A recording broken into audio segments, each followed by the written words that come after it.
Cok. Jadi kita kan masih ada session besok. Nah besok itu rencananya kita ada praktek untuk membuat. Cocok. Itu.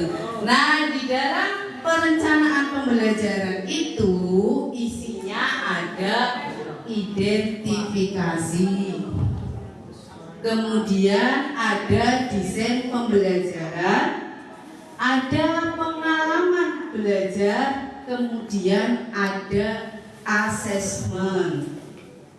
Kalau identifikasi itu berarti apa? Dulu namanya apa? Sekolah, nama sekolah gitu. Iya, pendahuluan ya. Iya. Iya, yang di atas Pak. Iya. Iya. Kalau desain pembelajaran itu pendahuluan. Metode, ya, strategi, di situ nanti isinya ada itu. Kemudian kalau pengalaman belajar, prosesnya atau kegiatan inti. Kemudian yang terakhir adalah penilaian. Nah intinya itu di dalamnya. Jadi secara sederhananya itu perencanaan pembelajaran itu isinya adalah identifikasi, desain pembelajaran, pengalaman belajar, dan asesmen. Itu. Nah, di dalam identifikasi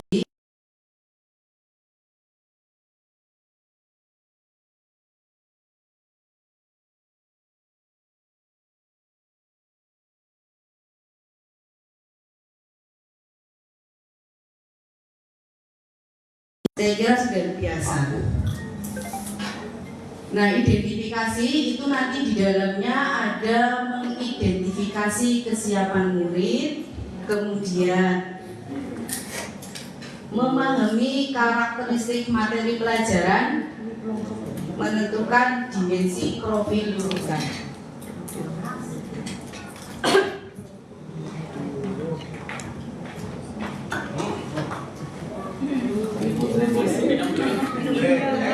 Oh iklan, jeda dulu. Keren ya.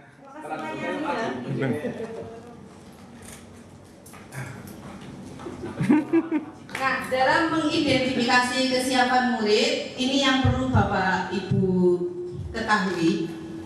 Jadi di dalamnya itu ada kita analisis pengetahuan awal, ada observasi, ada inventarisasi, ada analisis keterampilan, ada konteks sosial. Maksudnya dalam mengidentifikasi Bapak Ibu bisa menggunakan ini kesiapan belajar, atau kita bisa dengan menggunakan pertanyaan pematik. Jadi kita tahu sampai di mana kesiapan anak dalam materi tersebut, kita bisa menggunakan itu. Kemudian kita bisa mengobservasi atau refleksi dengan tadi pertanyaan terbuka. Kemudian ada inventarisasi gaya belajar dan minat. Ini kalau dulu apa ya? Tes apa? Diagnostik. Iya, yang seperti itu. Intinya itu kan untuk mengetahui kesiapan dari murid. Itu isinya seperti itu. Kemudian mengidentifikasi karakteristik mata pelajaran. Nah ini mengenali sifat dasar mata pelajaran, menganalisis intinya dalam mata pelajaran itu materinya itu berbicara tentang apa ya. Jadi kemudian keterkaitan mungkin dengan mapel yang lain, apakah ada keterkaitan? Misalnya ekonomi apa ya, itu bisa ada keterkaitan dengan apa Pak? Dengan sosiologi. Ya, misalnya seperti itu. Bahasa Inggris. Bahasa Inggris. Iya. Ya, ada keterkaitan. Kemudian mengidentifikasi potensi mata pelajaran terhadap pencapaian 8 dimensi profil lulusan. Ya. Intinya kita mengidentifikasi karakteristik mata pelajaran. Kemudian menentukan dimensi profil lulusan. Pada materi itu, dimensi apa yang akan ditampilkan atau yang terkait. Misalnya mapel saya, akan membuat karya seni rupa 3 dimensi misalnya. Secara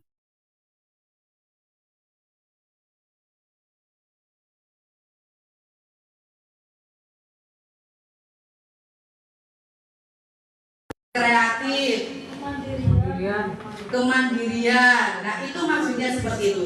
Jadi kita menentukan dimensi profil lulusannya pada setiap ini. Nanti akan saya tunjukkan bagiannya sehingga nanti Bapak Ibu bisa lihat, oh beginilah perencanaan pembelajarannya. Ini saya kuliti dulu satu persatu. Masya Allah, bahasa keras sekali ya. Bahasa keren, bahasa. Keren kulitnya, keren mas. Sate lah. Yang kedua, kalau yang kedua adalah kita desain pembelajaran. Di dalam desain pembelajaran itu isinya ada capaian pembelajaran. Kemarin kalau nggak salah Pak Putra sudah nge-share CP yang baru. Saya yakin yang dulu Bapak Ibu kumpulkan itu masih CP yang lama. Ya. Baru belum dibuka. Yang kemarin keluar, jadi duluan Pak Putra yang share ya. CP baru ya sudah di-share sama Pak Putra. Matur nuwun Pak Putra. CP yang baru. Nah, di situ nanti Bapak Ibu bisa dilihat ya, dibongkar, dianalisis kira-kira ada perbedaan tidak dengan CP yang lama. Kemudian di situ nanti di desain pembelajaran ada topik pembelajaran. Ada topik pembelajaran, topik yang di topik. Adanya di topik. Senang ingat ya? Oh ya, luar biasa ya. Topik pembelajaran di mana kita menentukan topik pembelajaran yang kontekstual dan relevan dengan capaian dan tujuan pembelajaran. Jadi kita menentukan topik pembelajaran ini disesuaikan dengan CP. Kemudian lintas disiplin ilmu ini mengintegrasikan lintas disiplin ilmu yang relevan dengan topik pembelajaran. Contohnya seperti tadi lintas disiplin ilmu ekonomi. Jadi mapel saya misalnya lintas disiplin ilmunya ada mungkin ekonomi, kemudian apalagi ya? Misalnya saya karyanya nanti di video dan lain sebagainya ada unsur apa? TIK-nya. Nah, berarti kan itu ada kita sudah nyambung atau berkolaborasi dengan mapel lain. Iya. Kemudian tujuan pembelajaran. Tujuan pembelajaran ini diturunkan dari capaian pembelajaran. Penulisan tujuan pembelajaran sebaiknya memuat 2 komponen utama, yaitu kompetensi dan konten. Jadi sebelum kita membuat perencanaan pembelajaran, yang sebaiknya kita membuat yang namanya ATP terlebih dahulu, sehingga nanti pada saat di perencanaan pembelajaran sudah enak. Apa yang tadi disampaikan dimensi, desain itu tujuan dan itu tertuang di ATP, sehingga nanti ketika kita membuat perencanaan pembelajaran kita tinggal lihat di ATP, copy paste ATP gitu. Karena di dalam ATP saya kira Bapak Ibu juga bisa dalam membuat ATP itu disesuaikan dengan komponen yang diperlukan di dalam perencanaan pembelajaran, sehingga di situ sudah terstruktur, tinggal di perencanaan pembelajaran itu kita jabarkan. Kemudian ada yang namanya kerangka pembelajaran. Di dalam kerangka pembelajaran ini ada yang namanya praktik pedagogis, ada kemitraan pembelajaran, lingkungan pembelajaran, dan pemanfaatan digital. Ini juga tadi sudah diterangkan. Ini juga masuk nanti di dalam perencanaan pembelajaran. Nah, seperti yang tadi saya bilang, bahwa kemitraan itu sifatnya sunnah. Jadi tidak mesti di setiap pertemuan itu harus bermitra.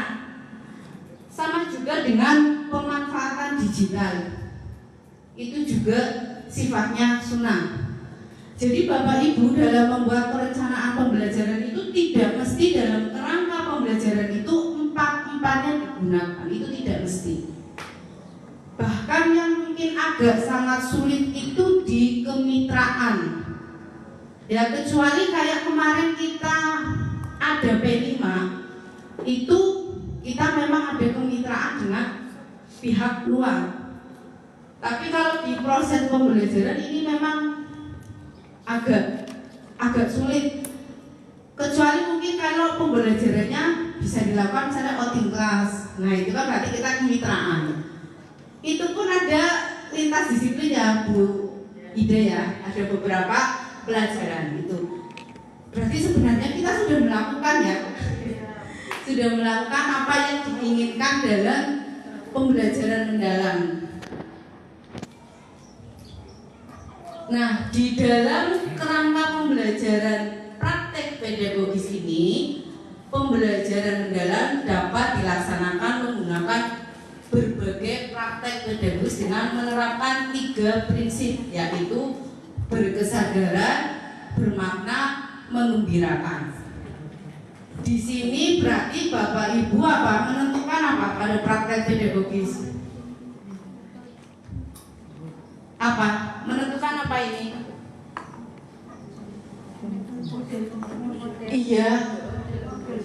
Iya, strategi kita menggunakan apa, ya. Kemudian model pembelajaran seperti itu. Nah, ini nanti kita disebutkan di situ. Ya, kita menggunakan modelnya apa, ya, strategi pembelajarannya apa. Kemudian tadi kemitraan.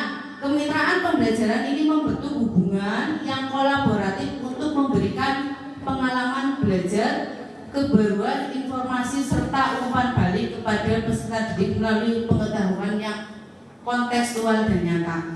Jadi sebenarnya kayak outing class itu Bapak Ibu sebenarnya sudah bisa merencanakan, sudah bisa direncanakan dalam perencanaan pembelajaran. Sudah bisa. Bapak Ibu bersinergi dengan mapel apa saja, kemudian kemitraannya dengan apa, itu sudah direncanakan. Karena memang pada dasarnya sebenarnya perencanaan pembelajaran itu memang kan sebenarnya dibuat di awal pembelajaran atau sebelum kita melaksanakan pembelajaran, kita membuat rencana terlebih dahulu. Nah, kalaupun misalnya mau seperti itu, sebenarnya itu bisa dibicarakan dengan Bapak Ibu guru yang memang terlibat atau mapel yang terlibat. Ini mau di pertemuan keberapa? Misalnya dalam 1 semester kita itu ada 16 minggu misalnya. Kita mau di minggu ke-8. Jadi nanti misalnya kayak sosiologi, sejarah, kemudian apa lagi Bu Ida biasanya? Geografi, biologi, itu sudah menyamakan persepsi bahwa di pertemuan ke-8 itu kita akan mengadakan outing class. Jadi ada 4 mapel ini yang akan bekerja sama. Itu juga sebenarnya bisa dilakukan. Ya, ini kan bertujuan untuk memberikan pengalaman kepada anak, untuk memberikan pengetahuan yang lebih seperti yang diinginkan dalam pembelajaran mendalam.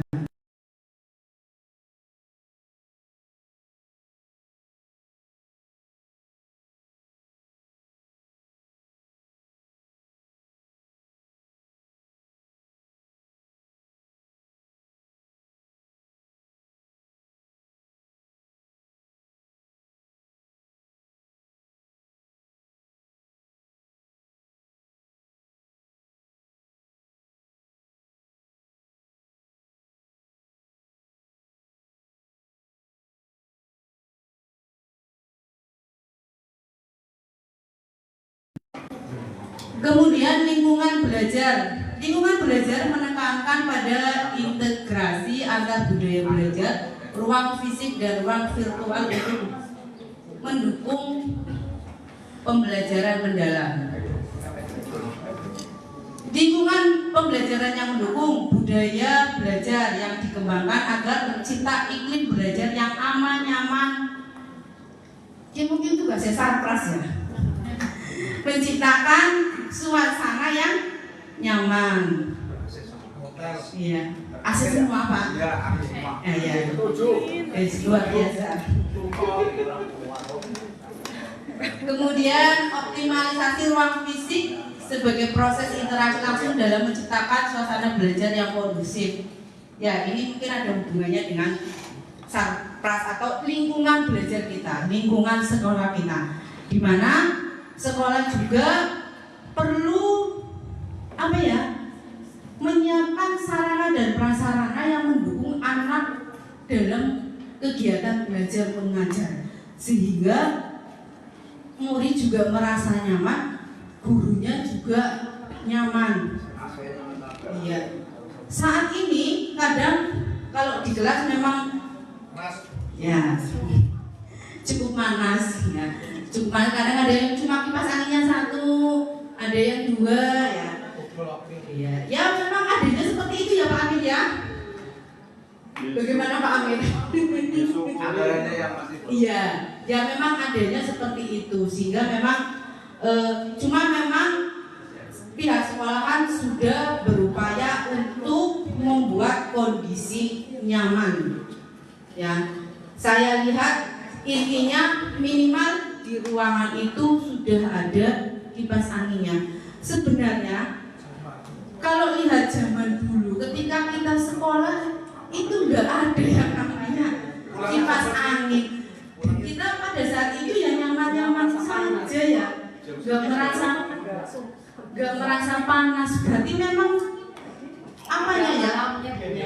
iklimnya ya. Iya Pak Amin, iklimnya ini. Apa Mi? Sekarang banyak Polusi ya. Apalagi sudah mengampat tuh Mi, Bang Mi ya. Mengampat ya. Jadi jalan udah nggak hitung.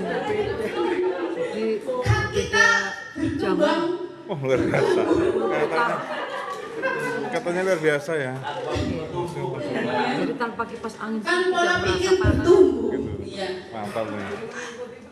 Iya, menurut saya memang ada iklimnya sehingga suasana saat ini atau cuaca saat ini itu berbeda dengan zaman kita dulu. Itu yang membuat mungkin anak-anak juga kadang merasa resah dan gelisah. Ada efeknya enggak ya untuk kefokusan anak? Sumuk ini. Ya, tapi yaitu intinya ini jadi perannya kita sebagai guru. Ketika kita mengajar di suasana yang seperti itu, kita ciptakan biar tambah sumuk lagi, biar kayak tadi kayak goyang-goyang kan kita jadi sumuk. Cocok Ya itu tinggal dari kita bagaimana biar anak itu walaupun di cuaca atau suasana ruangan yang sumuk tapi tetap bisa berkonsentrasi atau fokus pada pelajaran. Kemudian pemanfaatan digital. Kalau saya lihat sekarang ini hampir semuanya sudah memanfaatkan digital. Saya sekarang kalau mau presentasi aja anak sudah apa? Sudah langsung bikin ya dengan Canva ya, luar biasa. Ini berarti keberhasilan dari Mapel TIK ya. Iya. Ini tepuk tangan untuk Pak Beni. Ya, tepuk tangan untuk partner saya biar selalu membantu saya. Ya. Sama tepuk tangan juga untuk Bu Nurul ya.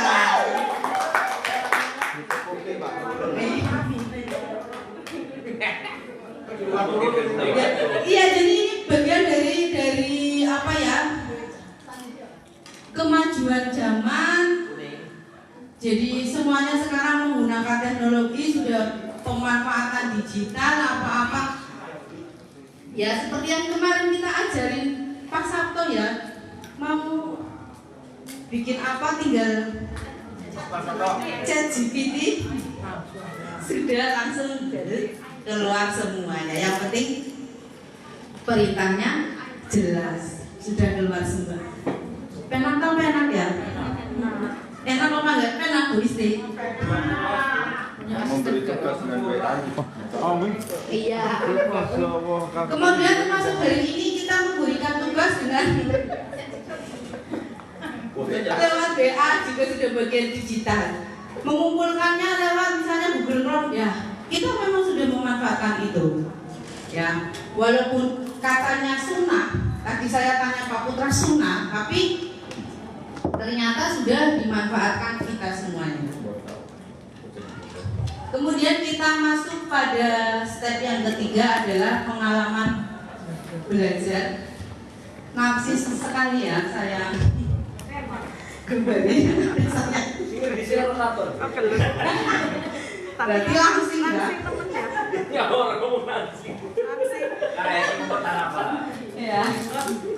Jadi dalam pengalaman belajar ini adalah proses aktif yang dialami oleh siswa selama terlibat dalam kegiatan pembelajaran, baik secara langsung maupun tidak langsung, yang bertujuan untuk membangun pengetahuan, keterampilan, sikap, dan nilai.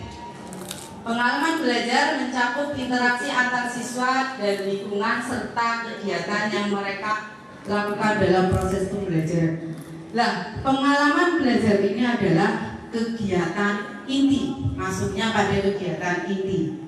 Jadi langkah-langkah pembelajaran yang di dalamnya berisi ada memahami, mengaplikasi, kemudian merefleksi. Memahami tahap awal peserta didik untuk aktif mengkonstruksi pengetahuan agar dapat memahami secara mendalam konsep materi dari berbagai sumber dan konteks. Maksudnya ketika memahami ini, jadi Bapak Ibu di situ menuliskan kalimat yang dimana intinya Persiapan. langkah tersebut adalah langkah siswa untuk memahami materi. Contohnya nanti Pak Amir. Ya, nanti. Kemudian mengaplikasi pengalaman belajar yang menunjukkan aktivitas peserta didik mengaplikasi pengetahuan dalam kehidupan secara kontekstual. Ini berarti di situ nanti akan diaplikasikan kemana? Langkah berikutnya mengaplikasi. Kemudian merefleksi, selanjutnya proses di mana peserta didik mengevaluasi. Hampir sama ya dengan yang modul ajar, kita juga ada merefleksi, ada cuma mungkin hanya beda istilah ya.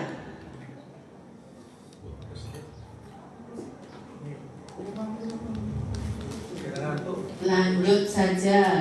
Nah, yang keempat adalah asesmen. Ini yang tadi dibahas oleh Pak Hartono, di mana proses asesmennya adalah proses pengumpulan dan pengolahan informasi untuk mengetahui kebutuhan belajar, perkembangan pencapaian hasil belajar, untuk memberikan umpan balik yang konstruktif bagi perbaikan pembelajaran.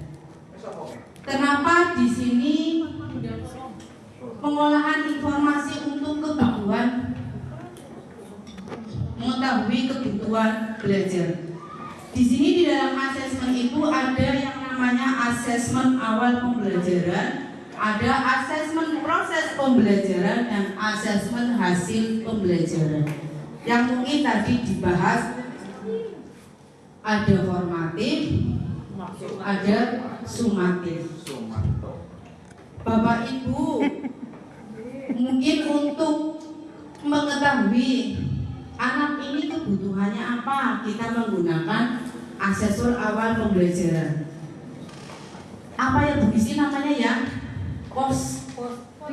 Pretest, iya.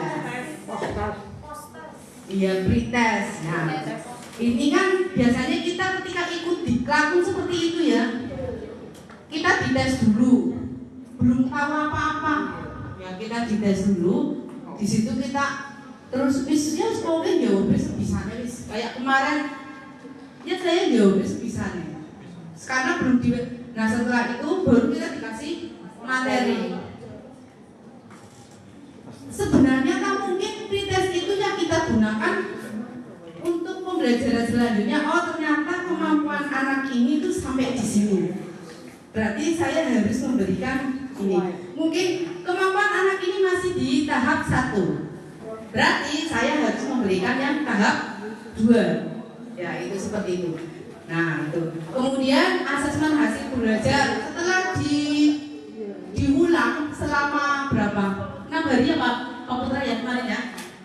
Setelah diajar oleh Pak Putra selama 6 hari ya, kebetulan apa yang jadi hasil saya Pak Putra ya tak WA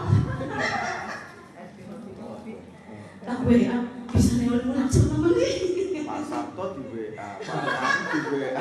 iya Pak kan WA ya. Nah setelah itu baru kita ada asesmen hasil pembelajaran. Mungkin tadi yang kalau Pak Hartono itu cuma tinggal Pak ya untuk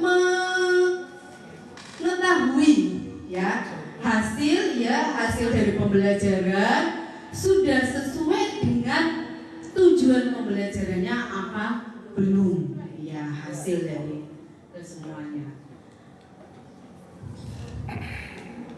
Nah ini Bapak Ibu contoh dari perencanaan pembelajaran. Tetapi sebelum kita membuat ini, sebaiknya Bapak Ibu membuat ATP-nya terlebih dahulu, sehingga ketika kita membuat ini sudah ada acuannya. Kita tinggal melihat di ATP kemudian kita pindah.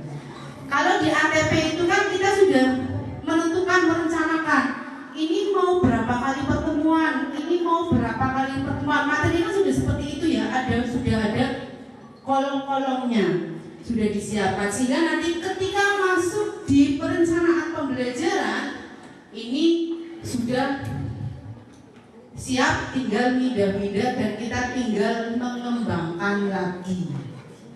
Tuh. Jadi yang pertama tadi ada identifikasi, kemudian ada desain pembelajaran, kemudian ada pengalaman belajar, ada asesmen pembelajaran. Ini contohnya, ini Bapak Ibu contoh sederhana. Saya yakin Bapak Ibu SMA Dukuwaru ini adalah guru-guru yang hebat dan luar biasa ya. IT-nya jos-jos. Nanti kalau bikin perencanaan pembelajaran mesti apik. Ini yang sederhana, betul Pak Putra? Ya. Jadi Pak Putra seperti mantuk. Ya. Ini yang sederhana, tapi nanti saya yakin ya di sini banyak yang muda-muda, di sini banyak yang pinter IT, kita juga punya masternya. Nanti bikin perencanaan belajarnya ini lebih baik. Nah ini contoh sederhananya. Tinggal nanti tadi kalau di bagian ini berarti di atasnya ditambahi dengan identitas. Kemudian nanti ini di bawahnya ditambahi dengan perlengkapan lainnya. Misalnya kayak kalau dulu LKPD, berarti sekarang kalau murid apa? Lembar kerja murid, LKM ya, intinya ada LKPD-nya, kemudian mungkin ditambahi dengan ada materi ya, ditambahi seperti itu, kemudian ada rubrik dan lain sebagainya, itu sebagai tambahan pelengkap dari perencanaan pembelajaran ini. Sampai sini ada pertanyaan? Tapi yang tak pernah jangan. Ya, intinya ini adalah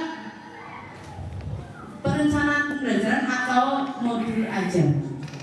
Nah, harapannya nanti Bapak Ibu setelah ini setelah mengikuti IHB ini, Bapak Ibu bisa membuat perencanaan pembelajaran disesuaikan dengan CP yang terbaru dan model perencanaan pembelajaran yang sekarang, yang di dalamnya tadi ada identifikasi, ada desain pembelajaran, ada pengalaman belajar dan asesmen pembelajaran. Ini yang sederhana, nanti Bapak Ibu bisa menambahi lagi lampiran-lampiran yang lain.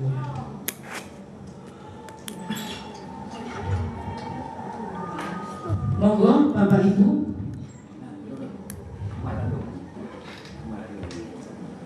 Saya sudah membuat tapi belum sempurna.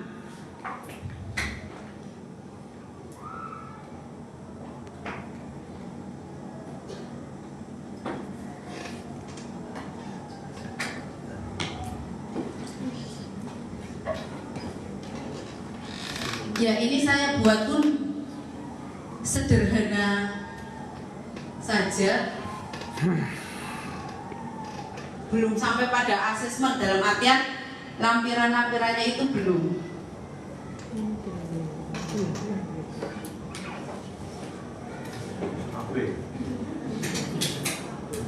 Pak Amran udah berapa Pak Amran?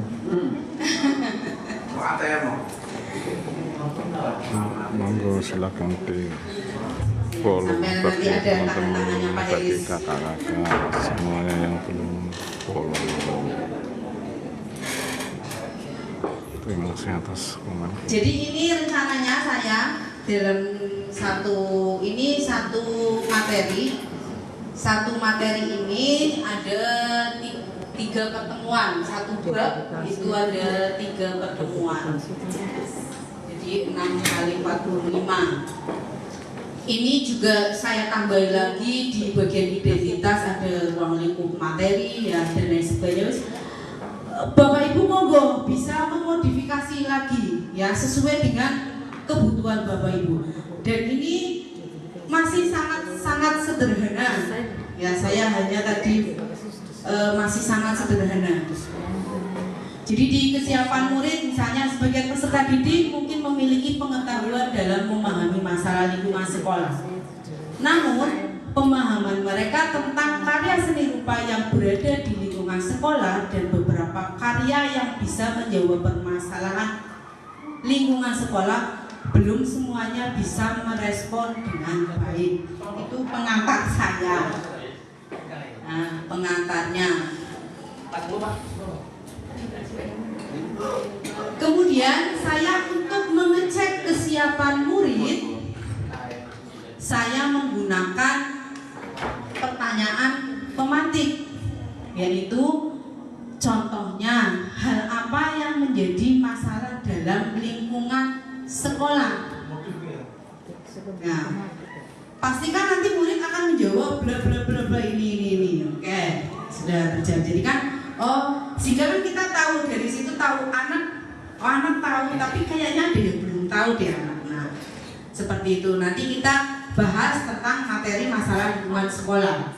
Nah, pada pertemuan berikutnya nanti saya akan melakukan observasi anak. Pertemuan berikutnya nanti kan di situ kan tadi ada kesiapan, ada dan lain sebagainya ya, seperti yang melakukan observasi ya untuk mencari masalah kok dicari ya, bukan mencari apa ya, masalah yang ada di dalam lingkungan sekolah. Kemudian selain mencari masalah, anak juga saya suruh untuk mencari solusinya. Solusinya apa? Nah, solusinya tersebut solusi yang berkaitan dengan seni rupa. Nah, setelah itu kemudian observasi dengan PowerPoint, dengan apa menggunakan Canva atau apa yang lainnya. Ya, jadi kita ada lintas lintas disusun. Jadi tidak mesti hasilnya itu karya seni rupa, tidak mesti. Nah itu saya bekerja samanya seperti itu ya, presentasi. Kemudian untuk karya seni rupanya nanti anak diskusi dari situ. Bu, masalahnya adalah sampah. Nanti kan anak presentasi ya udah dimulai sampah bla. Ini solusi kami dari kelompok kami adalah kita membuat poster, kita membuat tempat sampah. Nah itu berarti nanti masuk pada karya seni rupa. Jadi selain anak membuat karya seni rupa, anak juga tadi bisa membuat presentasi dengan menggunakan PowerPoint. Jadi tidak mesti ya kita intinya tugas anak itu bisa dengan berbagai mapel ya, istilahnya seperti itu. Itu contohnya seperti itu Bapak Ibu yang bisa saya serap ketika kemarin saya diklat.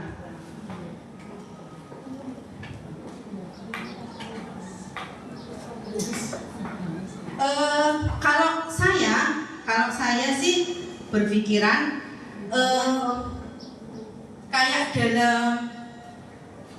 dalam satu bab itu misalnya 3 pertemuan itu kan misalnya kayak dimensinya itu apa saja. Jadi tidak mesti, kalau saya ya tidak mesti itu dimensinya itu kita jelek satu pertemuan itu juga enggak. Kalau menurut saya enggak masalah. Jadi kita bikin 3 pertemuan tapi dalam di satu bab itu kita dimensinya apa saja. Di pertemuan pertama dimensinya apa, di pertemuan kedua dimensinya apa, 3 apa. Nanti kita bisa ditulis, bisa dijadikan satu. Kalau tadi contoh saya itu seperti itu.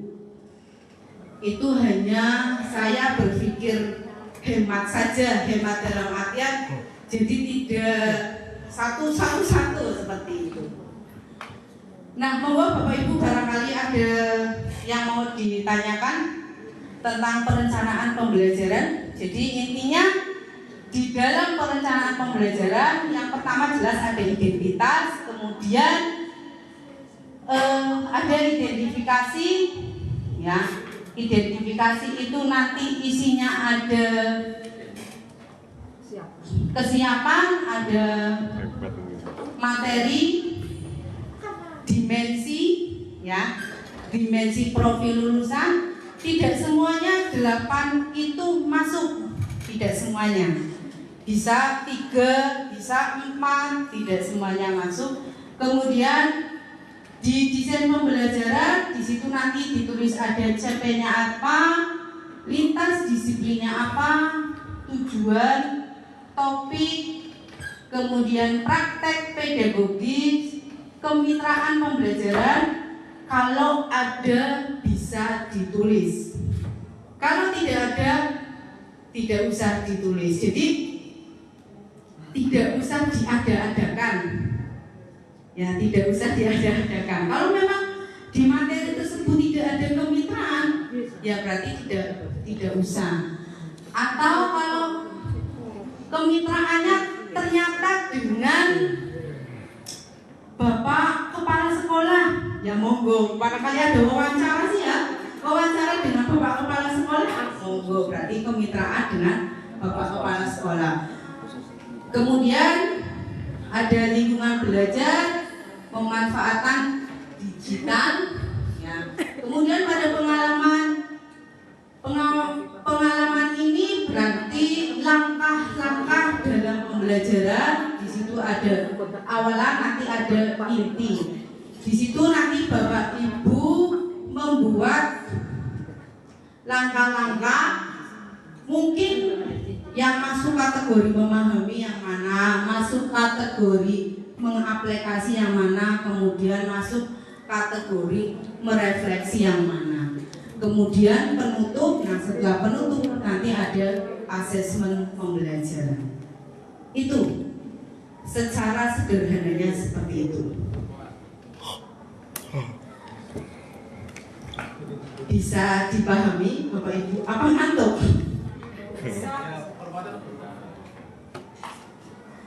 Apa mau goyang titik lagi? Goyang. Iya, saya belum. Yang belum mau goyang itik. Ayo, Mbak Indah. Goyang itik, Mbak Indah. Goyang itik. Saya kira nanti sebagai contoh tahapan ini mungkin nanti saya share di grup ya sebagai contoh. Nanti Bapak Ibu bisa mengembangkan lagi. Iya, istri kok Pak Tony Jos nih dari istri. Ya, selanjutnya setelah kita melaksanakan perencanaan pembelajaran, kita masuk pada pelaksanaan pembelajaran. Jadi penyampaian materi sesuai tahapan berpikir, model-model strategi, kemudian penerapan pembelajaran, sintak langkah-langkah pengalaman belajar, ya. Kita akan melakukan pembelajaran kalau kita sudah siap, kita siap, perencanaannya juga siap, pasti pembelajaran juga akan berjalan dengan baik. Tidak dipungkiri Bapak Ibu, tugas kita memang banyak ya.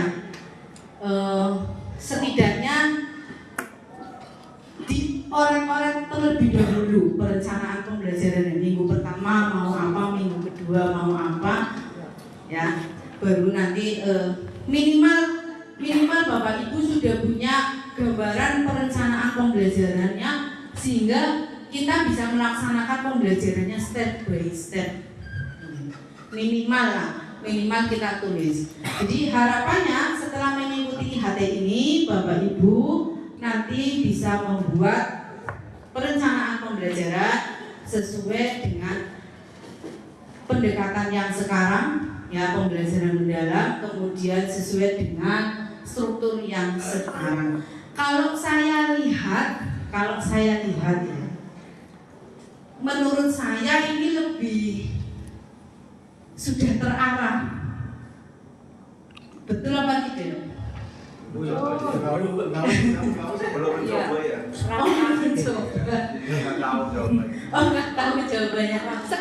Kan dulu sudah Pak Sabto dulu sudah pernah ngasih Pak. Oh iya pernah. Iya kalian Pak. Oh iya benar. Coba kan nggak disuruh buat surat itu ya. Disuruh buat. Yang membuat acara. Jangan lupa tolong di follow, di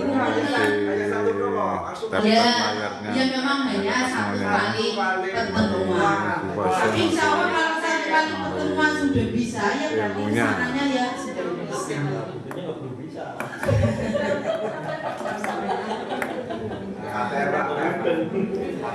Tapi menurut saya ini loh Pak, ya bukannya membandingkan ya.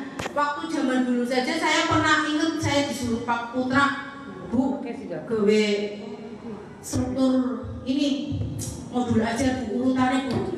Nah di situ kan saya harus mikir Pak, saya harus melihat beberapa referensi sehingga ini loh modul ajar SMA 2 urutannya kayak gini. Nah kalau ini kan menurut saya sudah terpampang, sudah terstruktur, Bapak Ibu tinggal memasukkan, nah masukkan tinggal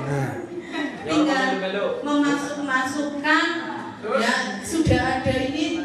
Yang penting Bapak Ibu tadi memahami di dalam identifikasi itu apa saja, di dalam desain pembelajaran itu apa saja, di dalam pengalaman belajar apa saja, di dalam asesmen pembelajaran itu apa saja. Nah, saya kira ketika sudah memahami itu, ya sudah, di situ juga sudah dijelaskan kalau identifikasi itu ada kesiapan peserta didik, murid, bagaimana caranya kita menuangkan. Tadi contohnya saya memberikan contoh saya dengan pertanyaan pematik, kan tadi kan juga banyak ya contohnya, atau mungkin dengan kita tes terlebih dahulu, atau mungkin kalau Mbak Rizka dengan apa? Tulis apa ya Bu? Huruf hijaiyah biar bisa. Nah, di situ kan berarti hukum akhirnya tahu bahwa anak itu tidak bisa menulis huruf hijaiyah. Hukum orang mungkin langsung melangkah bab 1. Hukum akhirnya menyediakan waktu untuk mungkin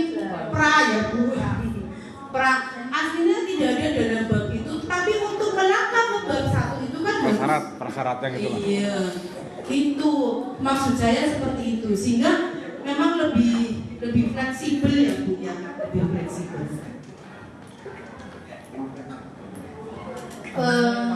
Ini kan hanya contoh implementasi dalam pembelajaran mendalam. Ini contohnya ada apa itu? Buat kapal-kapalan Pak, kemudian ada biologi, sedang praktek apa itu Pak Hartono sedang Itu pajak. mengajari ekonomi. Itu di sebelah situ ada Bu Vita yang lagi ngajari matematika. Wow. Iya, tapi Bu Fatma lah Kak. Lagi masak. Iya lah, Kak. Pak Sandi ya Kak. Pak Sandi. Lagi lihat. Oke Bapak Ibu, itu tentang perencanaan pembelajaran. Ada pertanyaan atau tidak?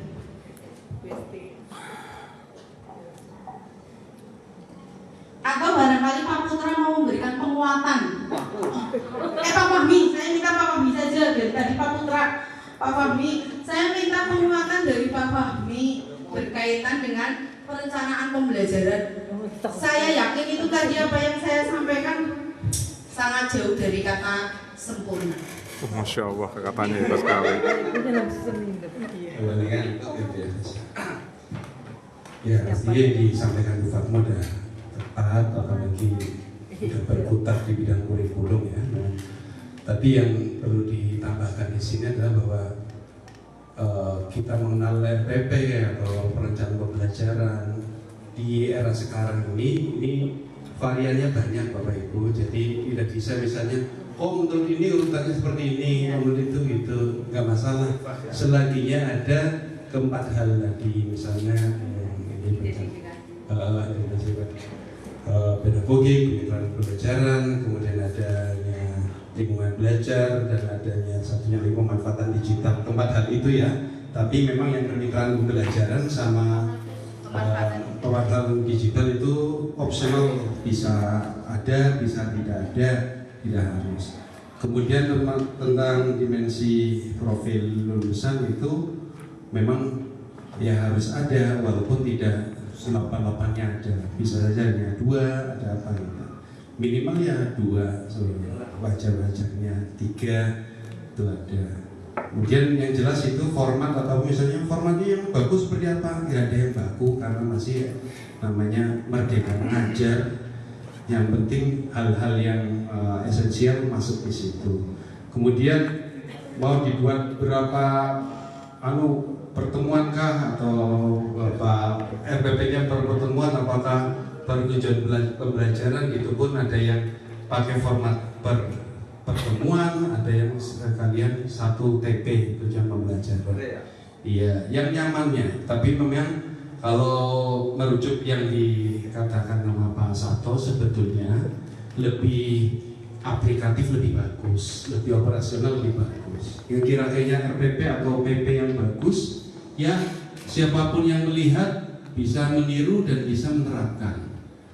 Nah, tapi memang itu sehingga kita nggak perlu tanya sama yang membuat itu, kata Pak Sato. Itu saya setuju dengan itu. Itu saja Bu Fatma.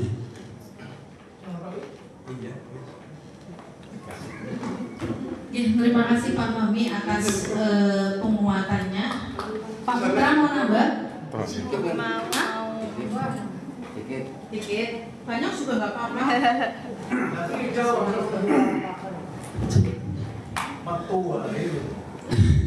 Mau kemana? Biasa. Baik Bapak Ibu, terkait dengan perencanaan pembelajaran tadi sudah lengkap ya disampaikan Bu Fatma, kemudian dikuatkan oleh Pak Fahmi bahwa artinya bahwa perencanaan pembelajaran itu yang pasti yang harus dan wajib itu perencanaan pembelajaran itu terbaca. Jadi perencanaan pembelajaran itu harus terbaca dan sebisa mungkin bisa dilaksanakan. Jangan sampai kita membuat sebuah perencanaan yang muluk-muluk akan tetapi sama orang lain sama sekali tidak terbaca ini maksudnya apa, apalagi dilaksanakan Artinya sesederhana mungkin kita bisa membuat perencanaan pembelajaran itu sesuai dengan kaidah yang ada. Itu prinsip pertama. Yang kedua, Bapak Ibu, untuk perencanaan pembelajaran ini, kalau kita lihat Bapak Ibu, core of the core-nya, inti dari inti perencanaan ini, yang pertama ada 3 sebenarnya, yaitu ada tujuan, kemudian ada langkah-langkah, yang ketiga ada asesmen. Ketiga hal itu harus bersinergi, harus sama. Kalau tujuannya memproduksi, langkah-langkahnya pun ada, langkah-langkah untuk memproduksi pun asesmennya. Jangan sampai hai, halo,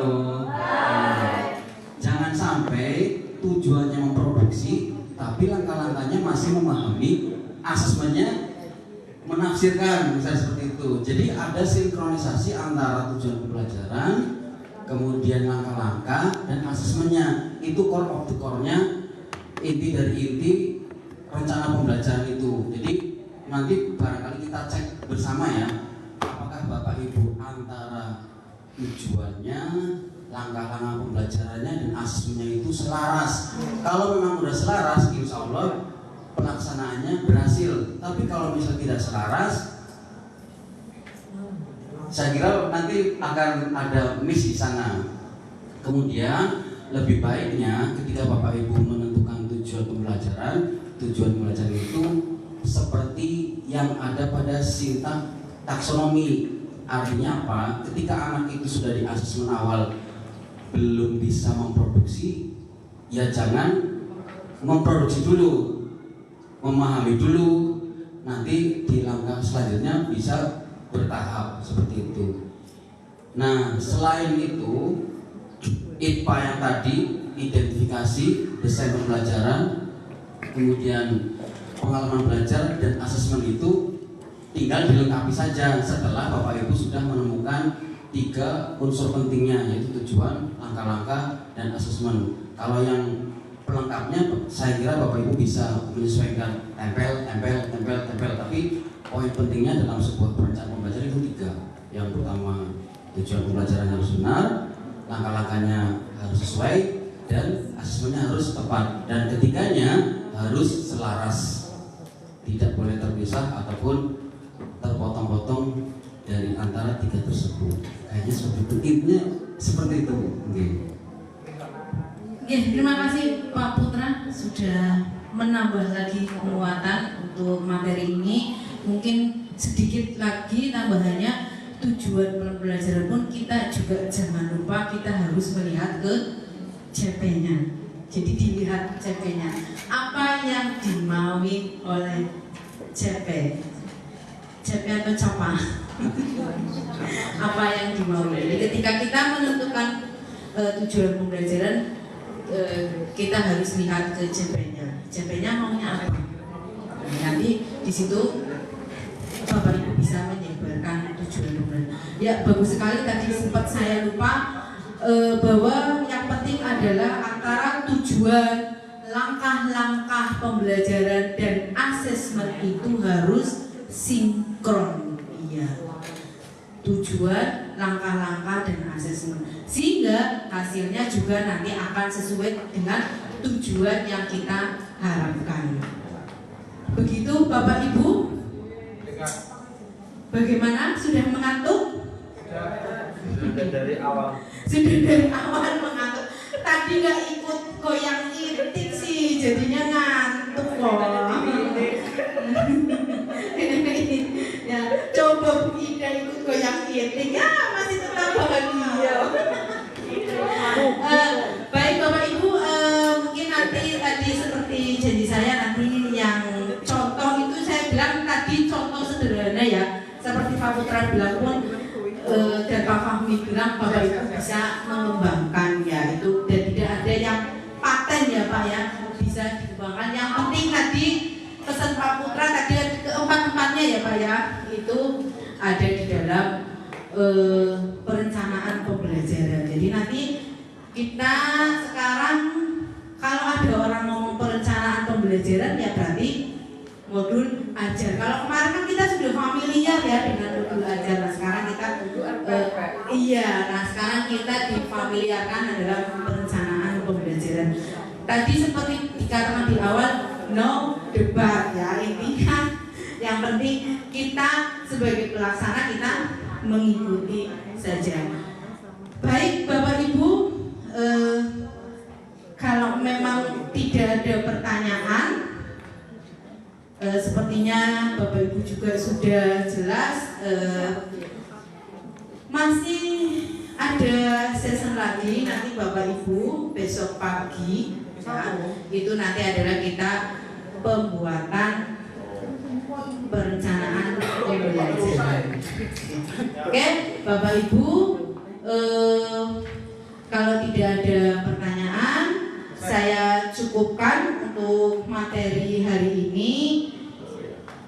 Barangkali selama saya tadi mengisi materi banyak kesalahan atau kekurangan, saya mohon maaf yang sebanyak-banyaknya. Terima kasih, saya akhiri. Assalamualaikum warahmatullahi wabarakatuh.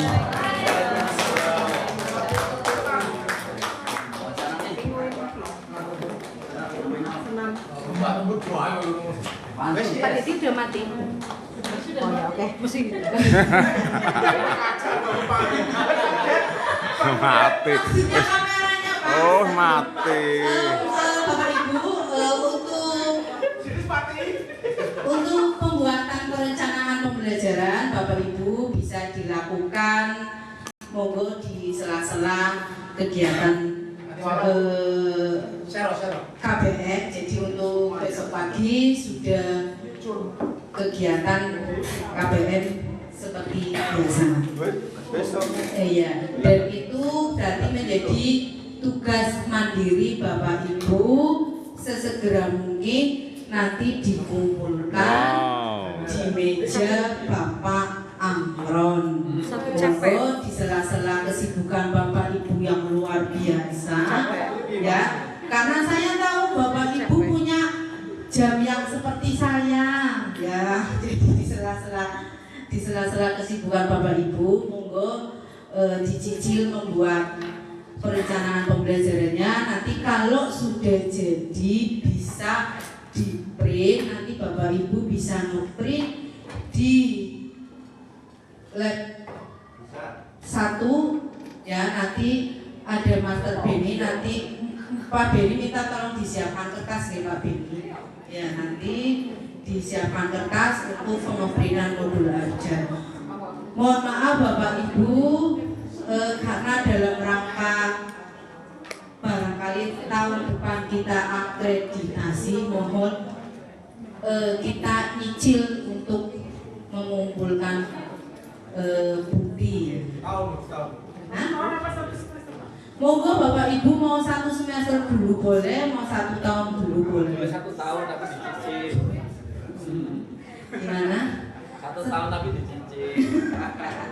Kayak koperasi. Kalau mau lebih barangkali Bapak Ibu sanggup mau bikin 1 tahun, monggo 1 tahun sekalian. Ya. Oke, terima kasih informasinya seperti itu. Ya, silakan Mbak Nuril.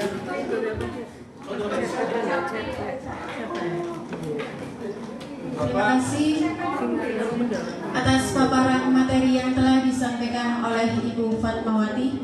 Materi yang disampaikan beliau tidak hanya memberikan pemahaman teoritis, tetapi juga menyuguhkan pendekatan praktis yang sangat relevan dengan kebutuhan pembelajaran di era saat ini. Semoga apa yang telah kita pelajari hari ini dapat menginspirasi kita semua dalam merancang pembelajaran yang lebih bermakna, kontekstual, dan berpihak pada perkembangan murid. Hadirin yang saya hormati, alhamdulillahirrahmanirrahim, rangkaian kegiatan in-house training hari ini dalam penguatan kompetensi guru dalam perencanaan dan penerapan pembelajaran mendalam di SMA Negeri 1 Duwaru telah sampai di penghujung acara. Selama 2 hari ini kita telah bersama-sama belajar, berdiskusi, dan merefleksikan berbagai hal penting terkait pembelajaran mendalam, diaplikasikan dalam proses belajar mengajar di kelas. Saya mengucapkan banyak terima kasih atas perhatian Bapak Ibu dan partisipasi aktif kepada seluruh Bapak Ibu. Semoga ilmu hari ini dapat menjadi bekal dalam melaksanakan pembelajaran yang inspiratif dan mendalam. Puisi. Pagi belajar, siang berdiskusi. Ilmu bertambah, hati berseri. Wow. Terima kasih atas kerjasama. Masya Allah. Semoga bermanfaat dalam berinspirasi. Luar biasa. Hebat Mbak Nuril ya, keren ya. Assalamualaikum warahmatullahi wabarakatuh. Semoga berinteraksi lagi. Oke, 2 hari ini telah selesai kegiatan. Bapak Ibu masa COVID break. Terima kasih semuanya.